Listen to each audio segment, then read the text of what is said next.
Hi ಎಲ್ರಿಗೂ ನಮಸ್ಕಾರ. ಇವತ್ತೊಂದು ಮಿನಿ ವ್ಲಾಗ್ನ ಶೇರ್ ಮಾಡ್ಕೊಳ್ತೀನಿ ನಿಮ್ಮ ಜೊತೆ. ಇನ್ನೇನು ಆಲ್ಮೋಸ್ಟ್ ನನ್ನ ವೆಯ್ಟ್ ಲಾಸ್ ಜರ್ನಿ, ನನ್ನ ಟಾರ್ಗೆಟ್ ರೀಚ್ ಆಗ್ತಾ ಬರ್ತಾ ಇದ್ದೀನಿ. ಸೊ ತುಂಬಾ ಪವರ್ಫುಲ್ ಆಗಿರೋವಂಥ ಡಿಟಾಕ್ಸ್ ಡ್ರಿಂಕ್ ಆಗಿರ್ಬೋದು, ಫ್ಯಾಟ್ ಬರ್ನಿಂಗ್ ಡ್ರಿಂಕ್ಸು, ಸ್ಮೂತೀಸು ಇಂಥವನ್ನೆಲ್ಲ ಶೇರ್ ಮಾಡ್ಕೊಂಡಿದ್ದೀನಿ.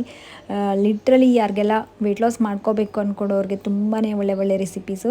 ಖಂಡಿತ ಈ ಎಲ್ಲ ರೆಸಿಪೀಸ್ ನೋಡಬೇಕು ಅಂದರೆ ನೀವು ಲಾಂಗ್ ವಿಡಿಯೋನ ಚೆಕ್ ಮಾಡಿ ಟ್ಯಾಗ್ ಮಾಡಿರ್ತೀನಿ.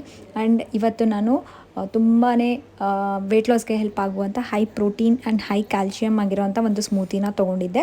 ವಿಟಮಿನ್ ಸಿ ಹೆಚ್ಚಾಗಿರೋವಂಥ ಸ್ಮೂತಿ. ಹಾಗೆ ಈ ಡಯಟ್ ಬಂದು ಪರ್ಟಿಕ್ಯುಲರಾಗಿ ಯಾರಿಗೆಲ್ಲ ವೆಯ್ಟ್ ಸ್ಟ್ರಕ್ ಆಗಿರುತ್ತಲ್ಲ ಅಂಥವ್ರಿಗೂ ತುಂಬ ಸೂಪರಾಗಿ ವರ್ಕ್ ಆಗುತ್ತೆ. ಬೇಕಿದ್ರೆ ಟ್ರೈ ಮಾಡಿ ನೋಡಿ. ಇವತ್ತು ಗುರು ಪೌರ್ಣಿಮೆ ಆಗಿತ್ತು, ತುಂಬ ದಿನ ಆಗೋಯಿತು. ಬಟ್ ವಿಡಿಯೋ ನನಗೆ ಅಪ್ಲೋಡ್ ಮಾಡೋಕ್ಕಾಗಿರಲಿಲ್ಲ. ಲಾಂಗ್ ವಿಡಿಯೋ ಆಲ್ರೆಡಿ ಅಪ್ಲೋಡ್ ಮಾಡಿದ್ದೀನಿ. ಆ್ಯಂಡ್ ಸೊ ಟೆಂಪಲ್ಗೆಲ್ಲ ಹೋಗಿ ಬಂದಮೇಲೆ ಸಾಯಂಕಾಲ ನೈಟ್ ಡಿನ್ನರ್ಗೆ ನಾನು ಹೈ ಪ್ರೋಟೀನ್ ಸ್ಯಾಂಡ್ವಿಚ್ನ ತೊಗೊಂಡಿದ್ದೀನಿ. ವಿಡಿಯೋ ಇಷ್ಟ ಆದರೆ ಪ್ಲೀಸ್